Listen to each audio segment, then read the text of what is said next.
जय श्री कृष्ण, राधे राधे। स्वागत है आप सभी का विशाख मास की कथा में। आज हम विशाख मास के 12वें दिन का महात्म शुरू करेंगे, जिसमें हम विशाख की अक्षय तृतीया और द्वादशी की महत्ता, द्वादशी के पुण्यदान से एक कुतिया का उद्धार होना की कथा का श्रवण करेंगे। आइए शुरू करते हैं। बोले विष्णु भगवान की जय। श्रुतदेव जी कहते हैं, जो मनुष्य अक्षय तृतीया को सूर्य उदय काल में प्रांतः स्नान करते हैं और भगवान विष्णु की पूजा करके कथा सुनते हैं, वह मोक्ष के बागी होते हैं। जो उस दिन श्री मधुसूदन की प्रसन्नता के लिए दान करते हैं, उनका वह पुण्य कर्म भगवान की आज्ञा से अक्षय फल देता है। विशाख मास की पवित्र तिथियों में शुक्ल पक्ष की द्वादशी समस्त पाप राशि का विनाश करने वाली है। शुक्ला द्वादशी को जोग्य पात्र के लिए जो अन्न दिया जाता है, उसके एक एक दाने में कोटि कोटि ब्राह्मण भोजन का पुण्य होता है। शुक्ल पक्ष की एकादशी तिथि में जो भगवान विष्णु की प्रसन्नता के लिए जागरण करता है, वह जीवन मुक्त होता है। जो विशाख की द्वादशी तिथि को तुलसी के कोमल दलों से भगवान विष्णु की पूजा करता है, वह समूचे कुल का उद्धार करके वैकुंठ लोक को अधिपति होता है। जो मनुष्य त्रयोदशी तिथि को दूध, दही, शक्कर, घी और शुद्ध मधु, इन 5 द्रव्यों से भगवान विष्णु की प्रसन्नता के लिए उनकी पूजा करता है, तथा जो पंचनामत से भक्तिपूर्वक श्री हरि को स्नान कराता है, वह संपूर्ण कुल का उद्धार करके भगवान विष्णु के लोक में प्रतिष्ठ होता है। जो सायंकाल में भगवान विष्णु की प्रसन्नता के लिए शरबत देता है, वह अपने पुराने पाप को शीघ्र ही त्याग देता है। विशाख शुक्ला द्वादशी में मनुष्य जो कुछ पुण्य करता है, वह अक्षय फल देने वाला होता है। प्राचीन काल में काश्मीर देश में देवव्रत नामक एक ब्राह्मण थे। उनकी सुंदर रूप वाली एक कन्या थी, जो मालिनी के नाम से प्रसिद्ध थी। ब्राह्मण ने उस कन्या का विवाह सत्याशील नामक बुद्धिमान द्विज के साथ कर दिया।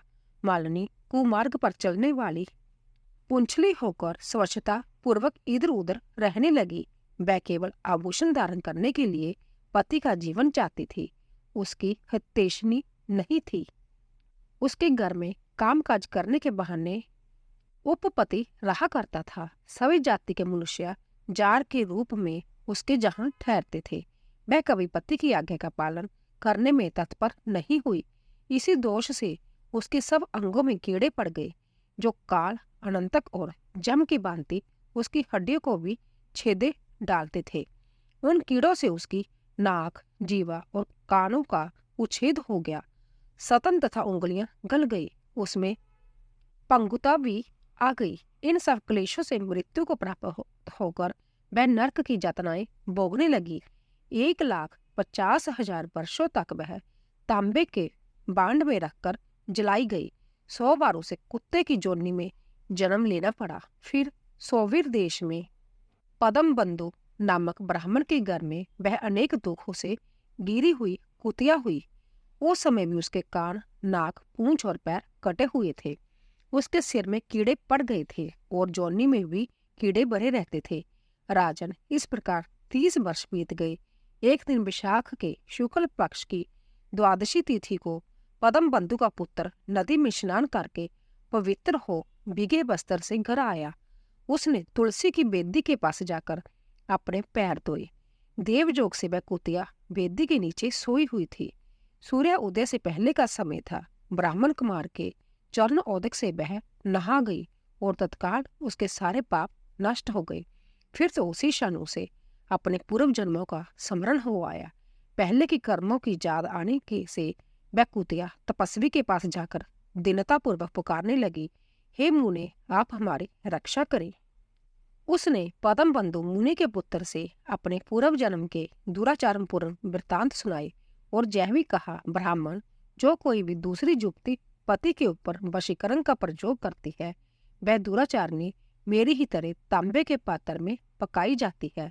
पति स्वामी है, पति गुरु है और पति उत्तम देवता है। साध्वी स्त्री उस पति का अपराध करके कैसे सुख पा सकती है? पति का अपराध करने वाली स्त्री सैकड़ों बार तिर्यक की जोनी, पशु पक्षियों की जोनी में और अरबों बार कीड़े की जोनी में जन्म लेती है। इसीलिए स्त्रियों को सदैव अपने पति की आज्ञा का पालन करना चाहिए। ब्राह्मण, आज मैं आपकी दृष्टि के सम्मुख आई हूँ। यदि आप मेरा उद्धार नहीं करेंगे तो मुझे पुण्य इसी यातनापूर्ण गिरिनित जोनि का दर्शन करना पड़ेगा।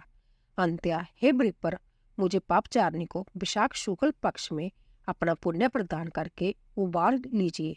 आपने जो पुण्य की वृद्धि करने वाली द्वादशी की है, उसमें स्नान, दान और अन्न भोजन कराने से जो पुण्य हुआ है, उससे मुझ दुराचारणी का भी उद्धार हो गया। हे महाभाग, दीन वत्सल, मुझ दुखिया के प्रति दया कीजिए। आपके स्वामी जगदीश्वर जनार्दन दिनों के रक्षक है, उनके भक्त भी उन्हीं के समान होते हैं। हे दीन वत्सल, मैं आपके दरवाजे पर रहने वाली कुतिया हूँ। मुझे दीना के प्रति दया कीजिए, मेरा उद्धार कीजिए। अंतर में मैं आप द्विजेंद्र को नमस्कार करती हूँ। उसका वचन सुनकर मुनि के पुत्र ने कहा, कुतिया, सब प्राणी अपने किए हुए कर्मों के ही सुख दुख रूप फल भोगते हैं। जैसे सांप को दिया हुआ शर्करा मिश्रित दूध केवल विष की वृद्धि करता है, उसी प्रकार पापी को दिया हुआ पुण्य उसके पाप में सहायक होता है। मुनि कुमार के ऐसा कहने पर कुतिया दुख में डूब गई और उसके पिता के पास जाकर आतर स्वर से क्रुदन करती हुई बोली, पदम बंधु बाबा, मैं तुम्हारे दरवाजे की कुतिया हूँ।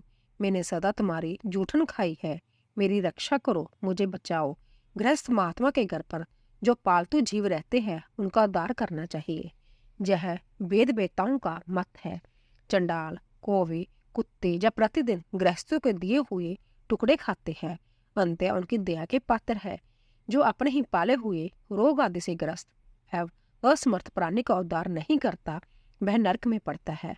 जब वेदांतों का मत है, संसार की सृष्टि करने वाले भगवान विष्णु एक को कर्ता बनाकर संभ्य ही पत्नी, पुत्र आदि के ब्याज से समस्त जंतुओं का पालन करते हैं। अंत्य अपने पोष्य वर्ग की रक्षा करनी चाहिए। यह भगवान की आज्ञा है। दयालु होने के कारण आप मेरा उद्धार कीजिए। दुख से आतुर हुई कुतिया की यह बात सुनकर घर में बैठा हुआ मुनिपुत्र तुरंत घर से बाहर निकला। इसी समय दया निदान पदम बंधु ने कुतिया से पूछा, ये क्या वृतांत है? तब पुत्र ने सब समाचार कह सुनाया। उसे सुनकर पदम बंधु बोले, बेटा, तुमने कुतिया से ऐसा वचन क्यों कहा? साधु पुरुषों के मुंह से ऐसी बात नहीं निकलती। वत्स, देखो तो सब लोग दूसरों का उपकार करने के लिए उदत रहते हैं। चंद्रमा, सूर्य, बाजू, रात्रि, अग्नि, जल, चंदन, वृक्ष और साधु पुरुष सदा दूसरों की भलाई में लगे रहते हैं। दैत्यों को महाबली जानकर महर्षि दधीचि ने देवताओं का उपकार करने के लिए दयापूर्वक उन्हें अपने शरीर की हड्डी दे दी थी। महाभाग, पूर्व काल में राजा शिवी ने कबूतर के प्राण बचाने के लिए भूखे बाज को अपने शरीर का मांस दे दिया था। पहले इस पृथ्वी पर जीमूत वाहन नामक राजा हो गए हैं। उन्होंने एक सर्प का प्राण बचाने के लिए महात्मा गरुड़ को अपना जीवन समर्पित कर दिया था। इसीलिए विद्वान ब्राह्मण को दयालु होना चाहिए। क्या इंद्रदेव शुद्ध स्थान में ही वर्षा करते हैं और शुद्ध स्थान में जल नहीं बरसाते? क्या चंद्रमा चंडालों के घर में प्रकाश नहीं करते? अंत्य बार बार प्रार्थना करने वाली इस कुतिया का मैं अपने पुण्य से उद्धार करूंगा। इस प्रकार पुत्र की मान्यता का निराकरण करके परम बुद्धिमान पदम बंधु ने संकल्प किया, कुतिया, ले, मैंने द्वादशी का महापुण्य तुझे दे दिया।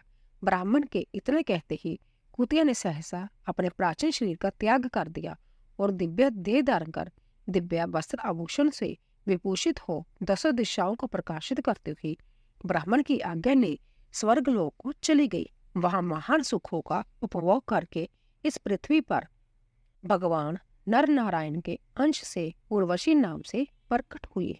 तो दोस्तों, इसी तरह 12वां अध्याय पूरा हुआ। बोलिए विष्णु भगवान की जय।